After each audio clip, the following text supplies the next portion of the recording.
నిరుద్యోగులకి పేడ్ బ్యాచ్లు అని అంటున్నారు కదా. ఆ రోజు నేను సిటీ సెంటర్ లైవ్ లో గత 5 సంవత్సరాల నుంచి అక్కడ ప్రిపేర్ అవుతున్నా. మరి ఆ రోజు అదే సిటీ సెంటర్ లైబ్రరీకి మరి ఇప్పుడు ఎమ్మెల్సీ పదవులు పొందిన వాళ్ళు, చైర్మన్ పదవులు పొందిన వాళ్ళు, నామినేట్ పదవులు పొందిన వాళ్ళు, నాయకులు అందరూ సిటీ సెంటర్ లో 24 hours వచ్చారు కదా. ఆ రోజు మీకు పేడ్ బ్యాచ్లు కాదా? ఆ రోజు మీ రాహుల్ గాంధీ మా సిటీ సెంటర్ లైబ్రరీకి వచ్చిండు కదా. ఆ రోజు మీ రాహుల్ గాంధీకి మేము పేడ్ బ్యాచ్లు కాదా? ఎందుకు మమ్మల్ని నిరుద్యోగులు ఆ విధంగా పేడ్ బ్యాచ్లు కానీ రంగులు పూస్తున్నారు? ఖబర్దాన్ రేవంత్ రెడ్డి, మీరు చెప్పిన 2 లక్షల ఉద్యోగాలే, మీరు చెప్పిన హామీ మేము అడుగుతున్నాం. ఆ రోజు మీ రాహుల్ గాంధీ పక్కన నేనున్నాను. ఆ రోజు మేము బస్సు యాత్రలు చేసినాము. ఆ రోజు మీకు పేడ్ బ్యాచ్లు కాదా? ఒక మీడియా ద్వారా మాట్లాడితే పేడ్ బ్యాచ్లు అంటున్నారు.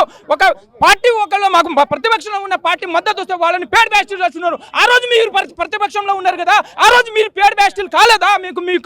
మరి ఈ రోజు వాళ్ళు ప్రతిపక్షంలో ఉన్నప్పుడు ప్రతిపక్షం వాళ్ళు బాధితుల పక్షాన ఉంటారు కదా. మరి బాధిత పక్షాన ఉన్న వాళ్ళని పేడ్ బ్యాచ్లు ఎలా అంటారు?